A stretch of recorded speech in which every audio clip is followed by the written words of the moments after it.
Y ahora no sé por qué mi familia está en donde no tiene que estar. Tenemos un problema que tenemos una casa grande con pocas puertas. Ah. Entonces, si ellos están ahí en la entrada de la casa, los escucho. Sí, eso puede pasar aquí también. Yo tengo dos chicos acá en casa, está mi marido que los mantiene, ahora están todos tratando de hacer silencio, pero a veces se olvidan, los chicos sobre todo, entonces, bueno, No pasa nada. sí.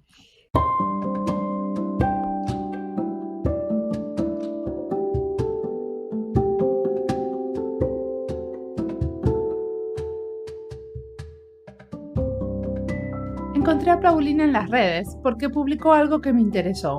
Ya no me acuerdo qué. Y fue interesante hablar con ella porque tenemos varios intereses en común y algo que hasta ahora nunca mencioné. Ella tiene un papá psicoanalista y yo una mamá. Argentina es uno de los países que tiene más gente que se psicoanaliza per cápita y muchos de mis amigues argentines pasaron por la experiencia. En realidad, creo que todos. En Argentina no nos avergonzamos de ir al psicoanalista como acá en Finlandia. Acá la gente solo le cuenta a su mejor amigo si se lo cuenta. En Argentina, si uno tiene un problema o se siente atascado con algo, puede ir a consultar a un psicoanalista. En mi opinión, eso tiene una gran ventaja. Los problemas personales no se hacen gigantes y súper complejos. Es medicina mental preventiva a la que una proporción muy grande de gente tiene acceso. Y sabemos que el acceso está determinado muchas veces por la posibilidad de pagarlo, pero también por la actitud de la sociedad. En Argentina hay una actitud muy positiva con respecto a entender las necesidades de ayudas en cuestiones de salud mental. ¿Por qué hablo de todo esto? Porque Paulina Schurman nos va a contar sobre su trabajo de doctorado en diseño informado por teorías de psicología y psicoanálisis.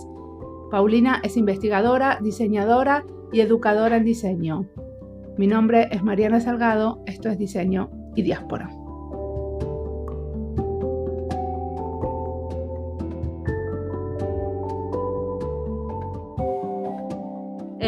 ¿Querés presentarte? Sí, bueno, mi nombre es Paulina Schurman, soy diseñadora y trabajo en diseño e investigación y también doy clases de diseño en Central St. Martins. Hace poco terminé mi doctorado en diseño en Goldsmiths, aquí en Londres, y mi doctorado, que llamé Designing for Ambivalence o Diseño para la Ambivalencia, estudió la relación entre madres de niños pequeños con el teléfono móvil o con el smartphone, como se conoce en inglés. El trabajo toma una metodología de investigación a través del diseño, o sea, Research through Design, en la cual se utilizan diseños para poder explorar y entender los problemas, los temas y las posibilidades de una situación en particular.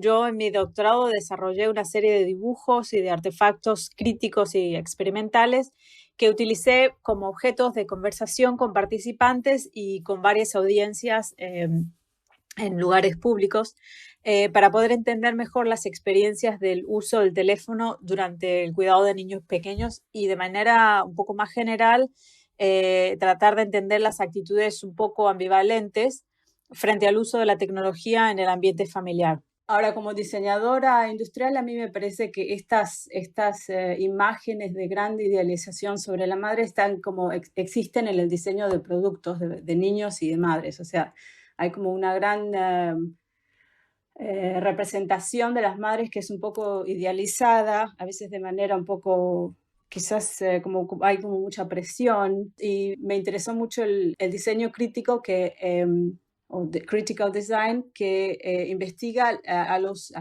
user, el usuario, como una persona más contradictoria, que tiene contradicciones, incluso a veces es un poco neurótica, que tiene deseos que son un poco más complejos y no son personas que simplemente utilizan el diseño que uno les da, ¿no? Entonces el doctorado es una mezcla de varias teorías, pero siempre desde el punto de vista del diseño. Y decime una cosa, ¿cómo fue que se te ocurrió esto de mezclar el psicoanálisis con el diseño? ¿Vos te analizaste mucho?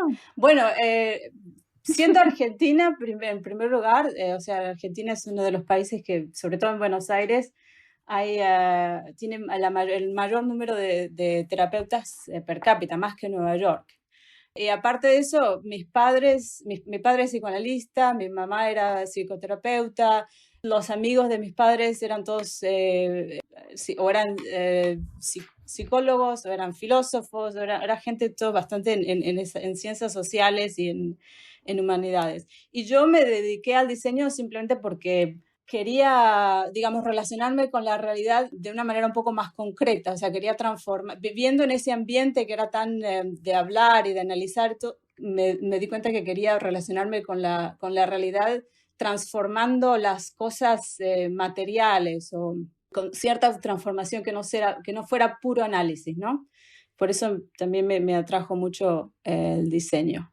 En mi trabajo o mi experiencia, la migración creo que tiene un juego. Yo nací en Argentina, pero también viví muchos años en Venezuela antes de venirme aquí a Londres a estudiar, y viví 2 años en Dinamarca, trabajé unos meses en Japón, ahora vivo acá en Londres, pero tengo como esa historia de migración que también es una historia de migración mis disciplinas. O sea, yo estudié primero ingeniería mecánica, después me vine aquí a estudiar diseño industrial, y del diseño industrial ahora trabajo en investigación en diseño. O sea que hay muchos movimientos, muchas migraciones en juego que creo que son también importantes, como que tiene mucha influencia en el trabajo, ¿no? Como muchas perspectivas.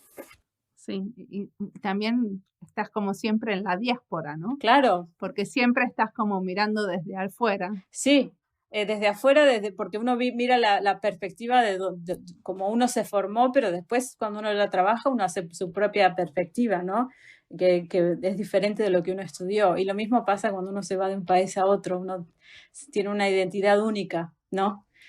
Claro. ¿Y a qué edad te fuiste a Venezuela? Y yo tenía 5 años cuando nos fuimos con mi familia, y crecí ahí y me vine aquí en el 94, o sea, antes de Chávez, pero sí, o sea que acá llevo mucho más años que en cualquier otro lugar. Ya llevo 25 años acá. En Londres, 26 van a ser en septiembre. Sí, sí, ya mi marido es inglés, mis hijos son ingleses. Mitad y mitad. Sí. Bueno. Y vos decís, una cosa que dijiste es que dentro del diseño industrial se ve en algunos productos que hay una idealización muy fuerte a la madre. Sí. ¿Me das un ejemplo de Sí, eso? entonces esto en parte empezó porque yo siempre ya trabajé como diseñadora industrial. Bueno, antes de venirme a Inglaterra yo estudié ingeniería mecánica y vine aquí a hacer mi posgrado al Royal College of Art en diseño industrial. Y trabajé por muchos años en diseño industrial, trabajé 2 años en Lego, en Dinamarca, haciendo productos de niños, de juego. Aprendí mucho sobre teorías de juego, sobre diseño de productos que representen un poco o que incorporen diferentes perspectivas, ¿no? Diseño de juego, psicología, ergonomía. Y luego trabajé mucho en diseño, pero cuando yo me convertí en madre, empecé a como cuestionar un poco los productos para niño y madre. Me refiero en realidad a que en general, en diseño convencional, no en diseño académico, ¿no? Pero en general, en diseño industrial hay como una postura donde el diseño está para dar soluciones o para identificar problemas y generar soluciones a situaciones que en realidad a mí me parece que son un poquitito más complejas que lo ofrecen los productos, ¿no? Que no pueden ser solamente solucionadas con ciertos productos, ¿no? Y creo que esto necesita esta postura donde el diseño da una solución a un problema, tiene que ser como cuestionada un poco más. Por ejemplo, hay una enorme cantidad de productos que incorporan la tecnología digital para monitorear la salud del bebé, para termómetros digitales, monitores que van rastreando los movimientos de los niños o que monitorean el sueño. Entonces, estas tecnologías, por un lado, presentan la experiencia de tener un hijo como una experiencia llena de peligro y de preocupación, pero además es totalmente centrada alrededor del niño y no, digamos, no incluye temas como, por ejemplo, la salud de la mamá, la salud mental y física de la madre. Y además es como que juega con la idea de que el cuidado de niños tiene que ser totalmente monitoreado y da poco lugar a lo que es instintivo y además no es cuantificable, ¿no? Estos son temas que en realidad ya han sido explorados con una perspectiva un poco más crítica, ¿no? Pero cuando yo empecé mi doctorado, que fue ya hace varios años, sí, eran como cosas que me empujaron, cuando identifiqué estas cosas, me empujaron a, digamos, a empezar a estudiar estos productos, el diseño de estos productos con un ojo un poco más crítico. Me parecía que el rol del smartphone tenía un rol particular ahí, porque es como una especie de objeto compartido entre madre y niño. O sea, es un objeto que a veces se utiliza para conectarse con el mundo de afuera, para mantener un vínculo social, y en otras veces se utiliza para mantener al niño callado, para distraerlo. Entonces tiene un rol bastante complejo en ese momento.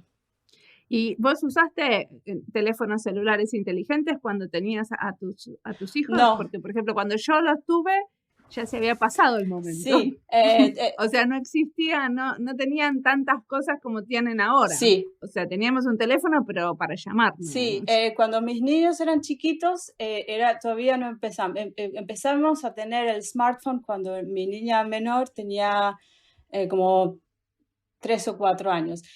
Lo que sí me pasó es que mi computadora, mi laptop, era muy importante para mí. Pero entonces era digamos, representaba mi identidad de trabajo, la defendía mucho porque era muy importante, a pesar de que tenía muchas distracciones, pero a veces sí la necesitaba para ponerlos a que vieran una película, si tenía que hacer otras cosas o cuando estaba muy cansada. Pero después, cuando ya empecé el doctorado, me empecé a notar que tenía que el smartphone en otra gente, en otros padres, tenían ese rol tan complicado. Escribí mucho sobre esto, escribí anécdotas de observaciones de gente que veía en lugares públicos o... una cosa que me pasó, que creo que es interesante, es alguien puso en Facebook una foto de una madre en un aeropuerto que está sentada, ella está viendo el teléfono y hay un bebé chiquitito de pocos meses, está en el suelo. Entonces alguien sacó esa foto con el título algo así como "Madre deja a su niño durmiendo en el suelo mientras ella está con el teléfono". Y bueno, la cantidad de comentarios criticando cómo puede una persona tener un niño y para hacer eso un niño es una bendición, ¿qué está haciendo ella? Digamos, muy, muy críticos. Y empecé a investigar un poco esto y resulta que la madre, cuando se enteró que le habían sacado esa foto, ella publicó diciendo que en realidad ella había estado en ese aeropuerto como 12 horas porque se habían cancelado muchos vuelos y tuvo que dormir en el suelo con su bebé. Y en el momento que ella se despertó, el bebé siguió durmiendo y ella se sentó para mandar mensajes a la familia y ver qué iba pasando, pero la dejó a la nena que siguiera durmiendo. Ahora, eso muestra cómo se juzga mucho, y en especial a las madres, porque tenemos una relación bastante complicada, un poco ambivalente con esta tecnología que no entendemos muy bien, que es parte de nuestra vida, y que me parece que hay una manera de juzgar que creo que existe más con las madres que con los padres, porque la relación o la imagen que se tiene es que los padres con la tecnología de los niños es como más de juego, se permite más, mientras que la madre tiene que controlar un poco esta tecnología que se percibe a veces un poco como invasora, a pesar de que a veces hay una gran fascinación de los niños con la tecnología o que pueden prepararlos para el futuro. O sea, como hay muchos discursos contradictorios en esta relación con el teléfono. Y entonces vos decís que hiciste una investigación de diseño, usaste el diseño como herramienta para investigar. Entonces, ¿qué diseñaste? Bueno, entonces hice una serie de objetos y una serie de dibujos que eran críticos, critical artifacts, ¿no? Empecé dibujando, o sea, para mí el dibujo es muy importante. Empecé a dibujar los objetos que se utilizan para el cuidado de niños que incluyen el teléfono, porque está aquí, digamos, a pesar de que se lo perciba como que es una contaminación de este mundo que está idealizado como orgánico y perteneciente al mundo de la naturaleza, el teléfono es parte de este mundo, ¿no? Empecé a dibujarlo y luego empecé a hacer objetos críticos extraños que incorporaban gradualmente el teléfono. Y eso resultó en objetos un poco raros, por ejemplo, objetos que eran de juego, que representaban una mamadera, pero también tenían el teléfono. Y eran todos como experimentos de objetos que luego utilicé en talleres y en eventos públicos con gente y los utilicé para tener conversaciones.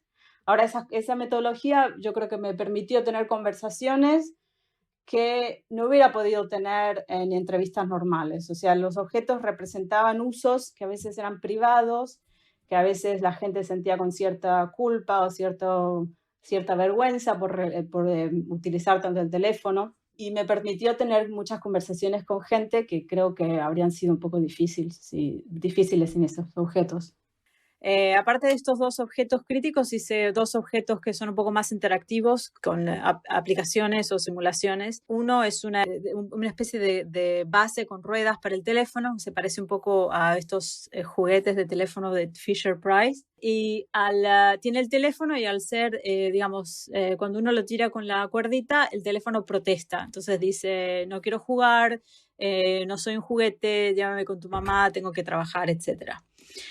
Es un objeto que tiene un poco así de humor porque, juega con la idea del teléfono como la herramienta para la madre, pero juguete para el niño. Y el último objeto que hice es una especie de base para cargar el teléfono que tiene un poco de forma de animal, ¿no? Yo utilicé un material sintético que imita la piel de un animal.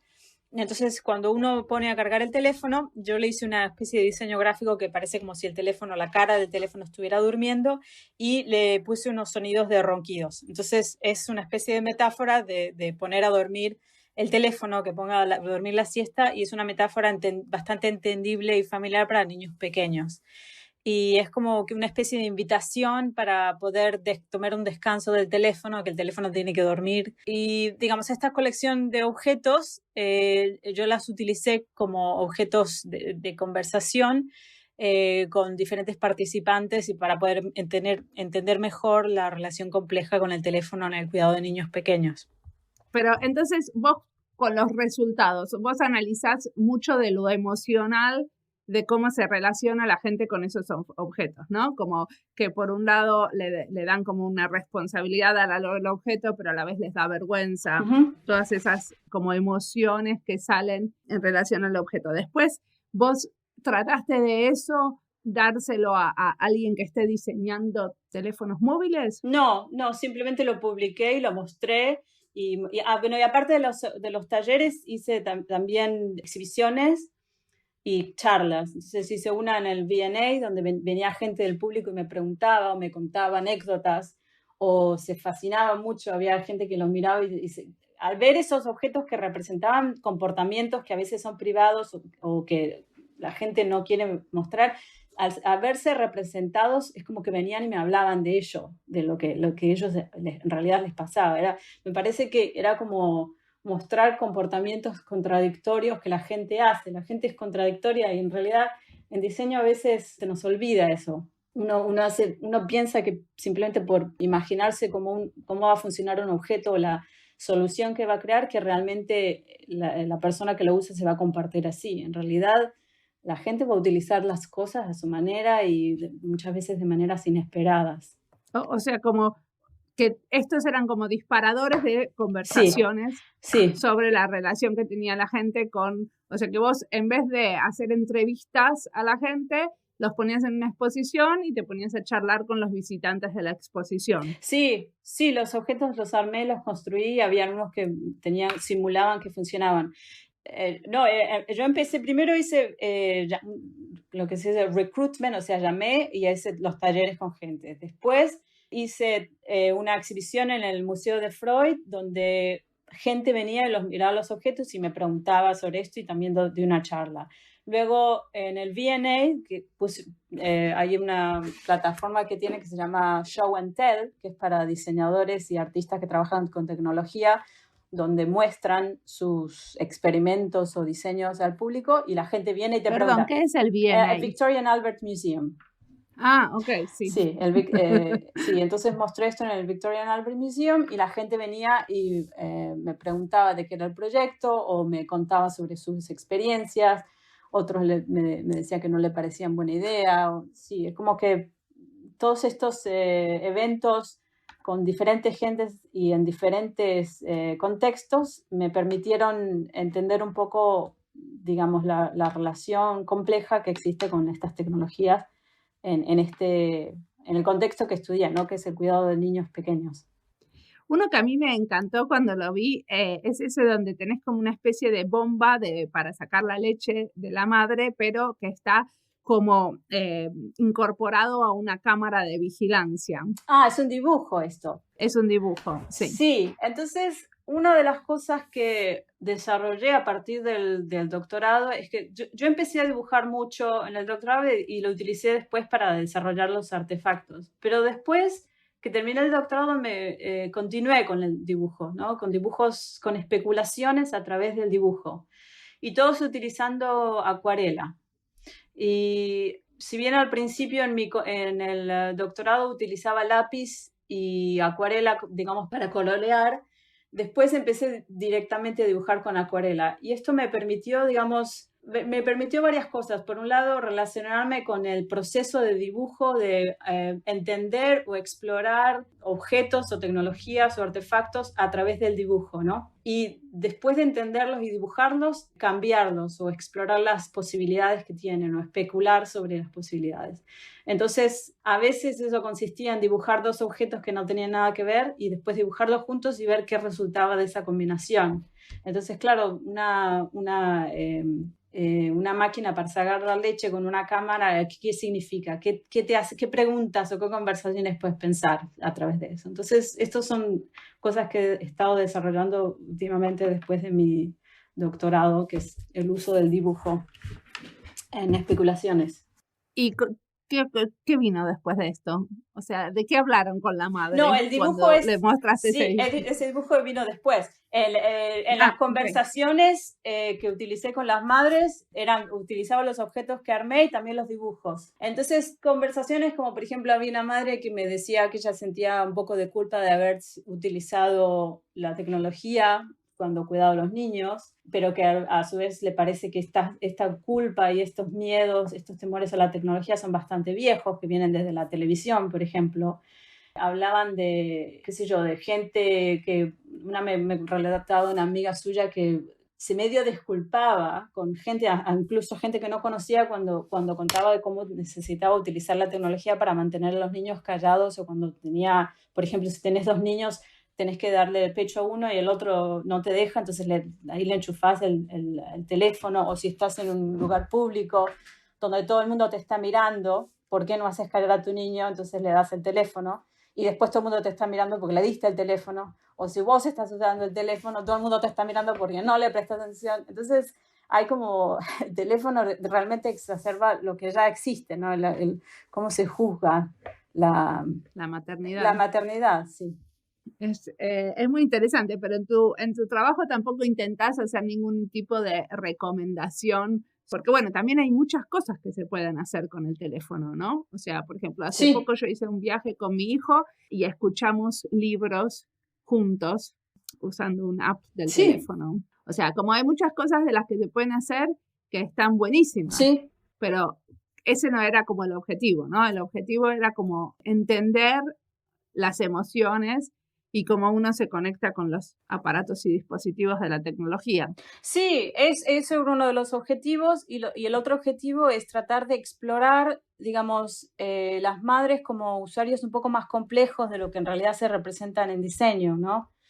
Dar lugar a un espacio donde se pueda mostrar las madres no simplemente como usuarios pasivos que reciben la tecnología que se les da y las utilizan y ya está, sino que las utilizan de maneras de acuerdo a los recursos que necesiten, ¿no? Hay mucho, digamos, fue un doctorado largo y te cuento como en pedazos porque hay como muchas facetas de esto, ¿no? Sí. No siempre es fácil de resumir digamos, tantos años de estudio y de trabajo en eso, pero sí.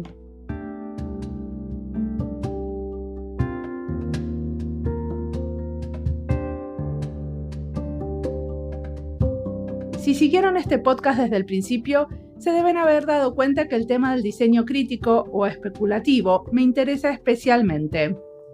Hay varios episodios donde hablamos del tema o lo relacionamos con lo que presentó él o la entrevistada. Por ejemplo, la entrevista a Isabela Brandalize o en la de Celia Guevara.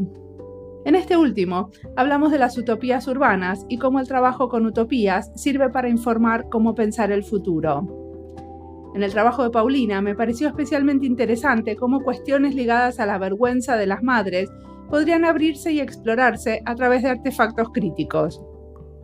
Siempre hay cosas que nos dan vergüenza, y al final, como dice una amiga, todos somos hurgadores de narices, y entender la dimensión de vergüenza alrededor de lo que diseñamos es fundamental, es abrir una capa desconocida, es hurgar en los usos más íntimos y menos conocidos de lo que hacemos. Y ella lo hace de una manera muy creativa. Sigamos escuchando a Paulina.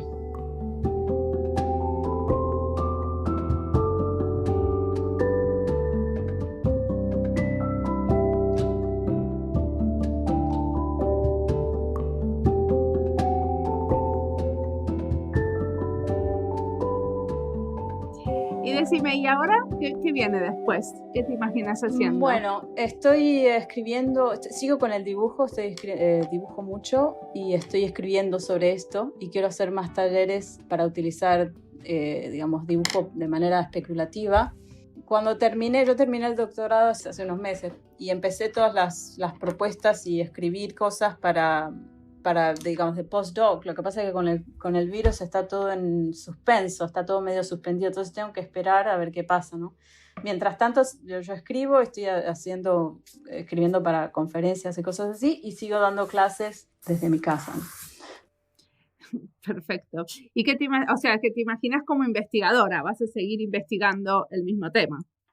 No quiero solamente investigar sobre madres y tecnología, que eso creo que lo investigué bastante a fondo. Me interesa seguir investigando las ambivalencias que existe con la tecnología en general, ese amor y odio que tenemos con la tecnología.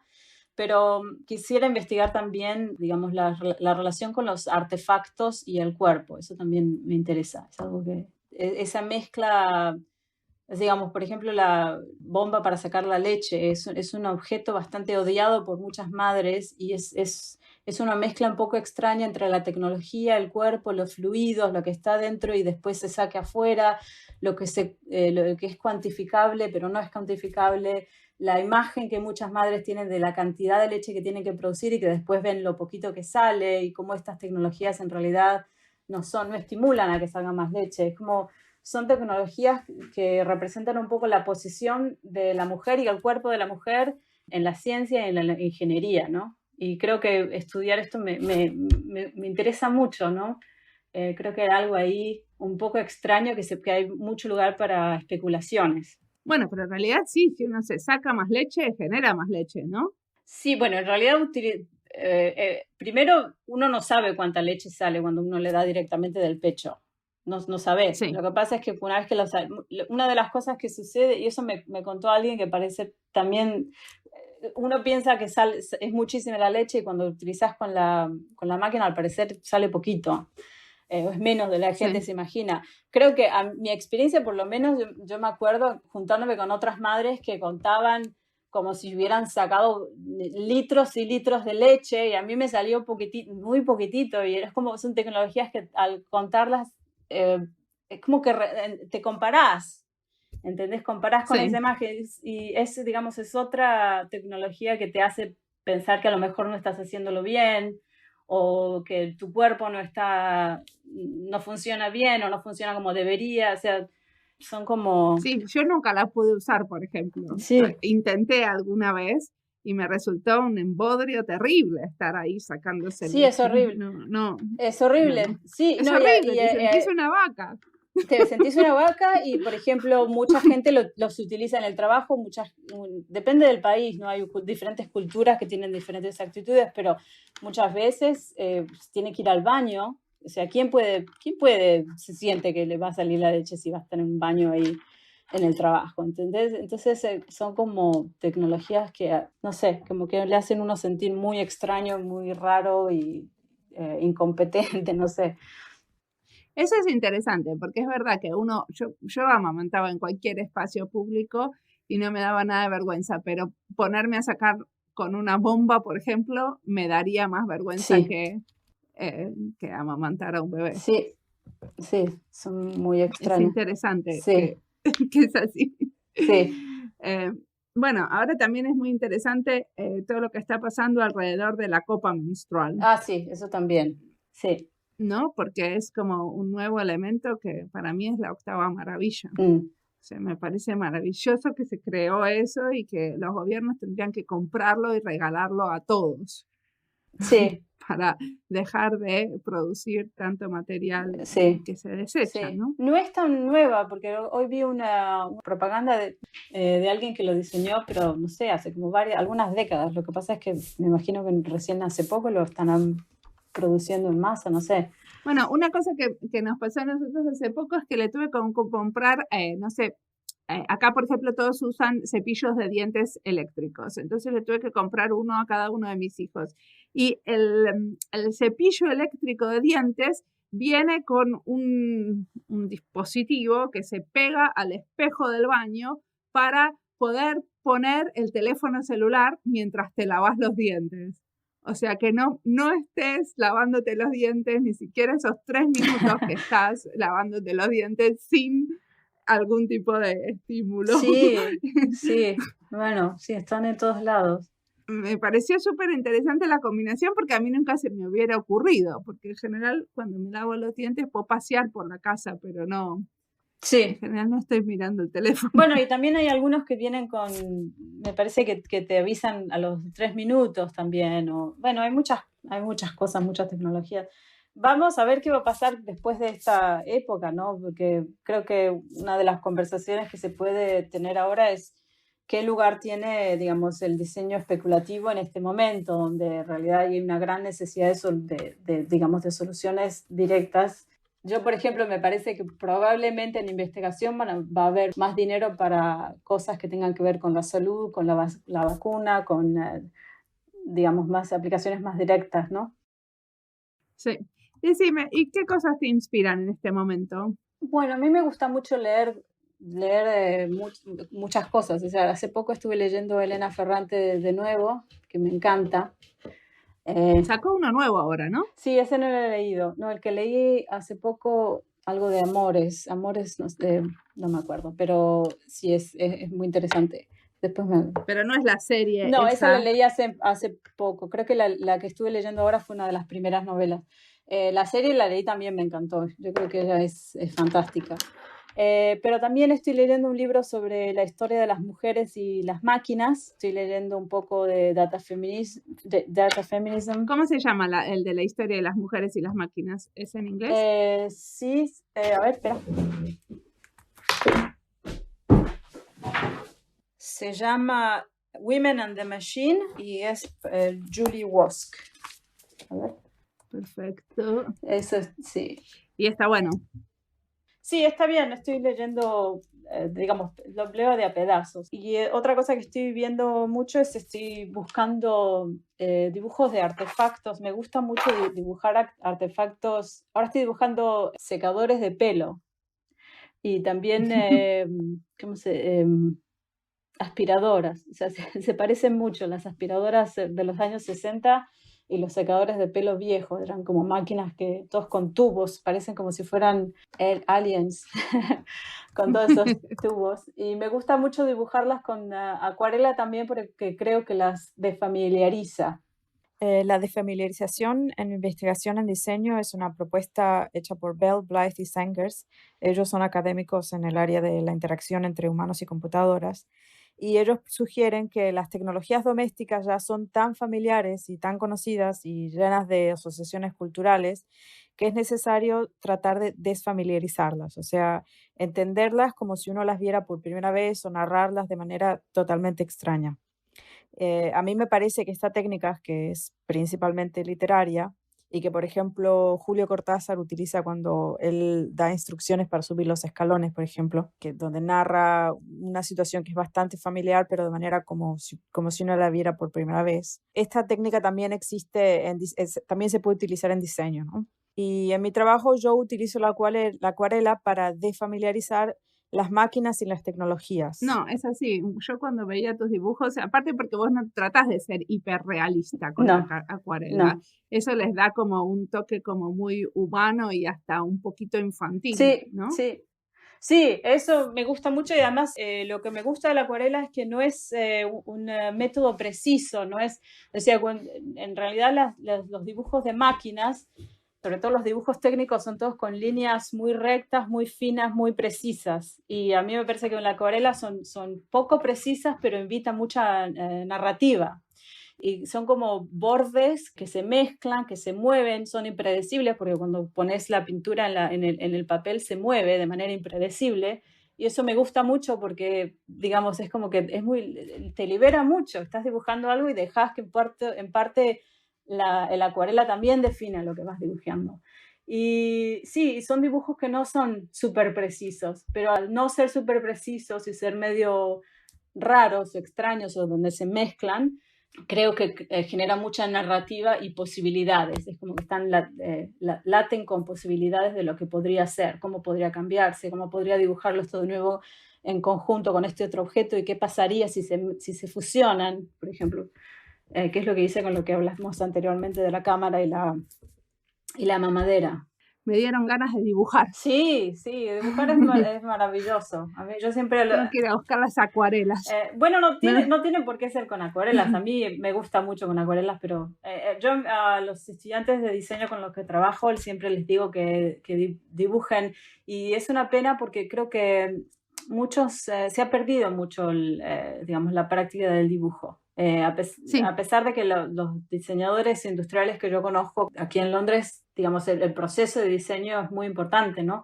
Pero creo que eso es algo de la generación de mi época. Los estudiantes más jóvenes abandonan el dibujo muy rápidamente. Hay muy pocos que continúan con eso, pero en general dibujan un poquito y después se van a la computadora. Y es una lástima porque se pierden muchas exploraciones. Para mí también tiene que ver porque en la educación de los diseñadores nos insistieron mucho con un tipo de dibujo que no necesariamente nos representa a todos, ¿no? Como los renders. Que bueno, yo puse mucho esfuerzo para aprender ese tipo de dibujo y alguna vez debo haber hecho algún render que zafaba. Pero la verdad es que nunca me hubiera puesto a hacer un render en mi tiempo libre, digamos. Claro, no. Porque no es un estilo que me sale del corazón, no sé cómo Claro. decirlo, no es un estilo que me representa a mí como diseñadora, entonces claro, no lo seguía haciendo. Lo que pasa es que los estudiantes con los que trabajo a veces hacen dibujos y los ponen ahí en su portafolio y el momento que los tenés que preparar para mostrarlos, eso inhibe mucho porque en realidad los dibujos uno los hace para pensar, para descubrir, para tener, como dicen algunos estudiantes de esto, como tener una conversación entre vos y el dibujo, ¿no? Entonces, cuando yo dibujo, si yo, por ejemplo, tengo que diseñar una cámara, lo primero que hago es dibujar las cámaras, a pesar de que sean cámaras ya existentes. Entonces, eso me permite entender la cámara, entender en qué se trata, cuáles son los componentes, cuáles son las formas que existen. Y una vez que hago eso, puedo entonces empezar a cambiarla, puedo empezar a estirar partes, a remover partes, a hacer partes más curvas, ¿entendés? Entonces, en eso digamos, uno va pensando a medida que va dibujando y hay como muchas posibilidades. Pero no todo el mundo lo hace, no todo el mundo piensa así. Hay gente que se va directamente a la computadora o a hacer modelos también. Yo dibujo un montón, pero dibujo como cosas muy abstractas, como procesos o no dibujo especialmente objetos ya, ¿no? Como no soy más, o sea, no trabajo más de diseñador industrial, claro. Pero sí necesito dibujar para entender como las partes de algo, sí. O incluso parece medio idiota dibujar a mano por ejemplo, una línea de tiempo con lo que tiene que pasar, porque es mucho más efectivo dibujarla, pero a veces necesito dibujarla a mano. Bueno, claro, pero estas son técnicas muy, muy viejas, muy antiguas y que además todo el mundo los puede hacer, no es solamente los diseñadores o arquitectos o artistas que hacen, todo el mundo lo utiliza. Es un poco extraño esto, no sé si vos sentís la misma, pero en esta época de estar en cuarentena es como que uno relee cosas o prueba cosas, creo que en parte también es como que uno se permite más probar o experimentar quizás más que antes porque tenía menos tiempo, no sé. Sí, bueno, para mí es un tiempo más tranquilo. En este momento yo estoy dedicándolo más a leer que no diría que es a probar cosas, pero está bueno tener tiempo para leer también. Sí, sí. Por lo menos en mi caso, que tengo un momento más tranquilo en el trabajo, eso me da tiempo para como entender el área donde estoy trabajando con un poco más de perspectiva, porque como es un trabajo nuevo, me gusta y necesito intelectualmente como leer sobre el tema antes de empezar a proponer. Claro. Como sí. Me pasa eso. Sí. Sí, ahora en este momento estoy escribiendo sobre esto del dibujo y también tengo que leer mucho sobre como diferentes personas que hablan sobre el dibujo en el proceso de diseño, también un poco sobre la historia de la acuarela, sobre historia de las máquinas que te mostré antes. Entonces uno lee todo eso y al final por ahí utilizas 2 líneas de un libro de aquí y otro, o lees un paper enorme y hay un parrafito chiquitito que te parece importante, pero Sí. se van como entretejiendo varias perspectivas y eso es interesante también. Totalmente. Bueno, muchísimas gracias por la entrevista.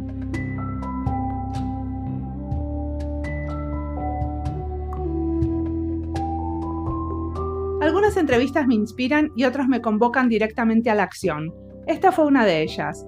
Después de la entrevista, copié la idea de Paulina con mi compañera de equipo en el ministerio. Acá en Finlandia, cada equipo puede dedicarle un tiempo a su desarrollo.